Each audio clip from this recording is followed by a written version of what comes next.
Hey, my name is Chris Brennan, and this is your year ahead horoscope forecast for the entire year of 2024 for the sign of Taurus. All right, so let's jump right into it. So your main keywords this year, to summarize right at the beginning, are going to be health, finances, friends, home, family, and career. So those are going to be some of the main topics that I want to talk about because I think those are going to be your main areas of activity this year, in some ways constructive and in other ways challenging. So let's get into and break down each of those individually and why those are your main keywords this year. All right, so I wanted to start first with the eclipses. So this year we're going to see a continuation of the eclipse series that started last year in your 6th and your 12th houses. So the 6th house is the house that pertains to work as well as to health, especially physical health. And eclipses usually represent major beginnings and major endings. So for some people, if this relates to your work, it may relate to starting or stopping a new job, if you've reached a critical turning point in terms of that. For others, it's going to relate to health matters and moving into some new chapter of your life when it comes to your health, both in terms of the 6th house, which is your physical health, but also potentially the 12th house, which can relate to mental health. So sometimes starting to work on your health, sometimes people do productive things like start a new workout regimen, or they start focusing on new healthy eating habits or other things like that. Whatever it is, there's just a greater emphasis this year on some of that. And in some ways, it should represent a continuation of some of the themes that started last year when this eclipse series began in 2023.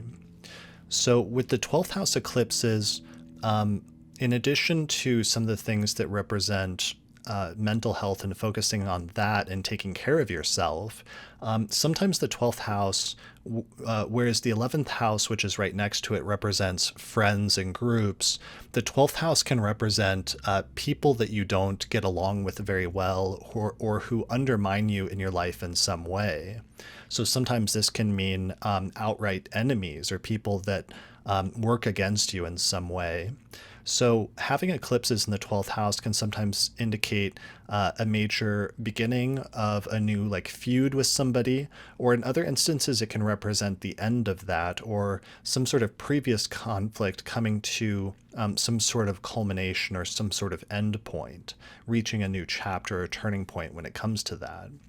So one thing that's also relevant in terms of the 12th house can be themes of self-undoing and just sometimes coming to realizations about ways in which we undermine ourselves that we don't realize that we're doing. So that's something to pay attention for as an area of growth this year. And I think that ties in with some of the other themes that we're going to get into when it comes to growth of the self later on with some of the Jupiter transits that you're having this year. All right, so let's move on. Another area where there's going to be some potential challenges is regarding your 11th house of friends and groups and alliances. You have a Saturn transit that's been going through that sign, which represents surmountable difficulties in that area. And that transit started in March of 2023, about a year ago. So you're already a little ways into it. But this year, Saturn's going to get very close to a conjunction with Neptune. And then there's also going to be an eclipse in Pisces in your 11th house in September. So this is highlighting the topic of friends and groups. The eclipse represents a new beginning or a new ending in that area. And the Saturn transit, though, sometimes brings up surmountable difficulties when it comes to friends. So sometimes this can mean that you run into some issues with friends or you have a falling out. You may find yourself being a little bit more isolated from your friend groups than you were previously. But sometimes this can be constructive in the long term, because sometimes these periods of challenges can come up and can clear the way of old friends in order to make way for new ones in the long term, as well as open you up to new experiences. So the only thing that's a little tricky is that Neptune is going to be in the mix, especially around the June-July timeframe. So some of the challenges regarding friends and groups may be kind of nebulous and hard to pin down exactly in terms of what's going on and what's happening. And clarity may be something that you struggle with at this time regarding what your obligations are to your friends, what their obligations are to you, and just ways in which you interact. So this is going to be a major area of activity off and on at different points throughout this year. So that's one of the transits I wanted to highlight for friends and groups. The next one is I wanted to highlight some of your most positive and best transits this year. The first set occurs for pretty much the entire first half of the year, which is this Jupiter transit through Taurus and through your first house of self, mind, and body. So Jupiter represents growth and expansion. And so this is the one that ties in earlier when I was talking about mental health, is that you have some very positive transit here for growth and expansion of your understanding of yourself.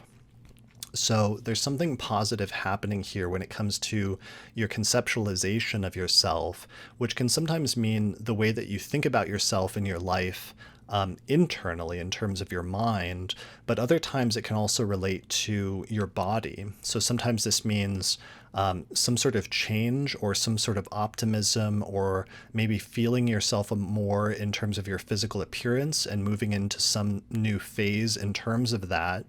And especially in the May timeframe, Jupiter is going to come up to a conjunction with the planet Uranus, and this represents a period of unexpected growth and opportunities in this area.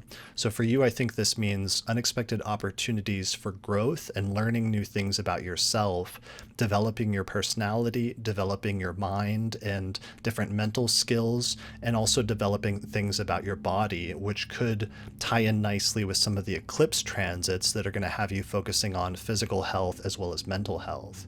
So overall, one of the main themes this year and one of the most positive things for you is growth of the self, both in terms of mind and body, and having lots of opportunities for growth during the course of especially the first half of the year. All right, so that's the Jupiter transit through Taurus. The next most positive transit that I wanted to highlight for you this year is in June. Jupiter is going to go into Gemini, and it's going to stay there for the rest of 2024. So this transit is for the entire second half of the year, and Gemini is your second house of money, possessions, and finances in general. So Jupiter transits through the second house usually represent a period of expanding your financial horizons, finding new opportunities for making money, and in some instances having financial windfalls or things that just kind of come out of nowhere that help you out financially and represent an expansion in that area of your life.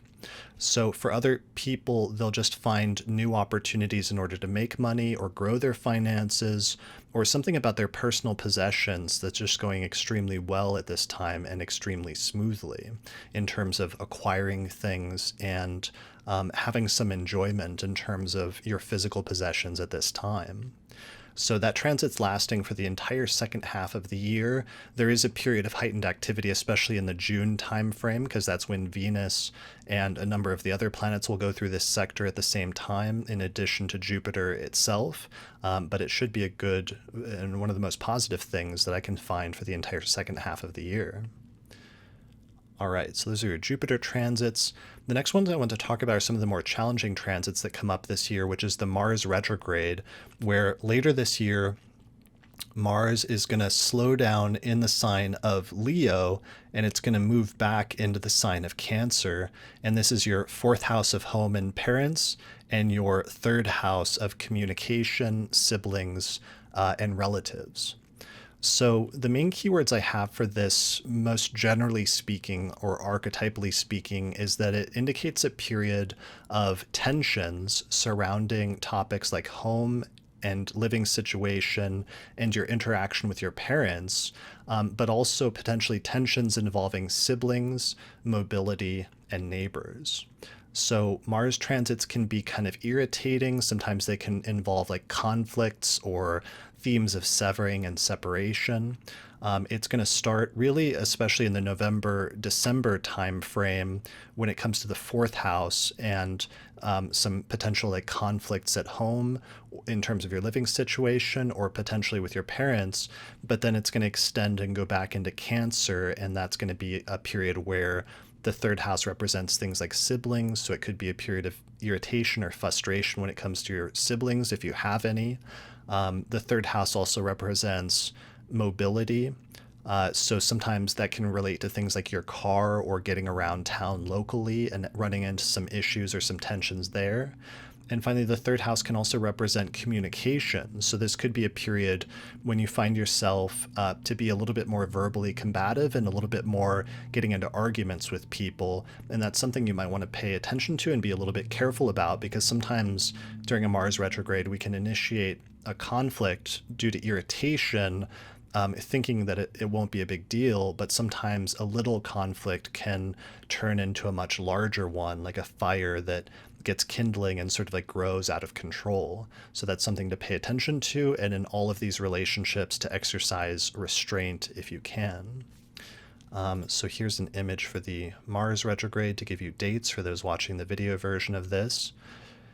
All right, so that brings us to the final major slow-moving outer planet transit that I wanted to talk about this year, which is the Pluto transit, where Pluto is departing from your ninth house of religion and belief, philosophy, foreign travel, and Pluto is moving into your 10th house of career for the next 20 years.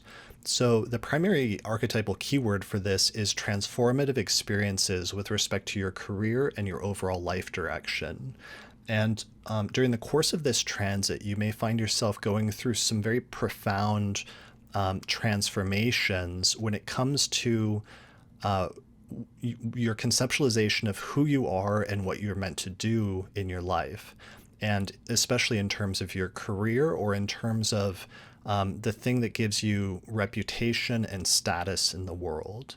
So sometimes Pluto transits can be a little bit tricky. They can be challenging. They can bring up issues with power plays and control and manipulation, and having to deal with people that are trying to exert an influence on you to go in one way or another with respect to your career, and sometimes needing to take your power back carefully, but to take things into your own hands and make a choice about where you want to go in your life, even if in some instances it means leaving certain things behind that you had been doing up to that point.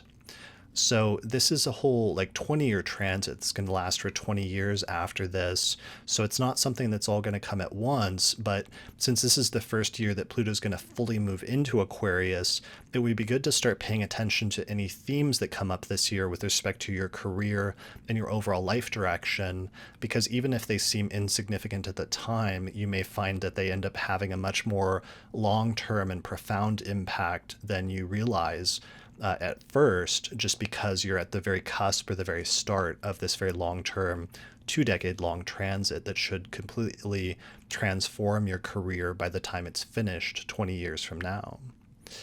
So those are actually the main transits that I wanted to touch on during the course of this year. So here are some of the transits that I mentioned for those watching the video viewers, the astrology behind them. Here's some of the dates involved for some of the time frames in which they'll take place. But other than that, I think that is it for this horoscope for Taurus for 2024. So for a more detailed breakdown of the transits this year, check out my 2024 year ahead astrology forecast on YouTube, which you can find on my YouTube channel. And also check out, if you're looking for good dates to do things next year, I just released my 2024 Electional Astrology Report, where I went through and highlighted the most fortunate dates over the course of the next 12 months in order to do different ventures and undertakings and start things. So that report's actually on sale for 15% off right now. You can find it at theastrologypodcast.com/2024 report.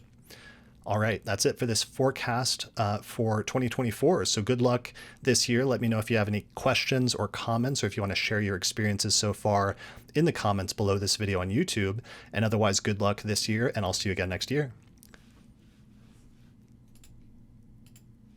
If you appreciate the work I'm doing here on the podcast and you'd like to find a way to support it, then consider becoming a patron through my page on patreon.com.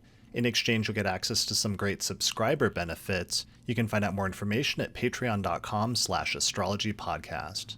Shout out to our sponsor for this episode, which is the Chani app, the #1 astrology app for self-discovery, mindfulness, and healing. You can download it on the Apple App Store or on Google Play, or for more information, visit app.chani.com. Special thanks to all the patrons that helped to support the production of this episode of the podcast through our page on patreon.com. In particular, shout out to the patrons on our producers tier, including patrons Christy Moe, Ariana Amour, Mandy Ray, Angelique Nambo, Issa Sabah, Jake Otero, Jeannie Marie Kaplan, and Melissa Delano. If you're looking for a reliable astrologer to get an astrological consultation with, then we have a new list of astrologers on the podcast website that we recommend for readings. Find out more information at theastrologypodcast.com/consultations. The astrology software that we use and recommend here on the podcast is called SolarFire for Windows, which is available for the PC at alabe.com. Use the promo code AP15 to get a 15% discount. For Mac users, we recommend a software program called AstroGold for Mac OS. You can find out more information at astrogold.io, and you can use the promo code AstroPodcast15 to get a 15% discount. If you're really looking to expand your studies of astrology, then I would recommend my Hellenistic Astrology course, which is an online course on ancient astrology, where I take people through basic concepts up through intermediate and advanced techniques for reading birth charts. You can find out more information at courses.theastrologyschool.com. And finally, thanks to our sponsors, including the Mountain Astrologer magazine, which is a quarterly astrology magazine which you can read in print or online at mountainastrologer.com. And the Northwest Astrological Conference, which is happening both in person and online, May 23rd through the 27th, 2024. You can find out more information at norwac.net.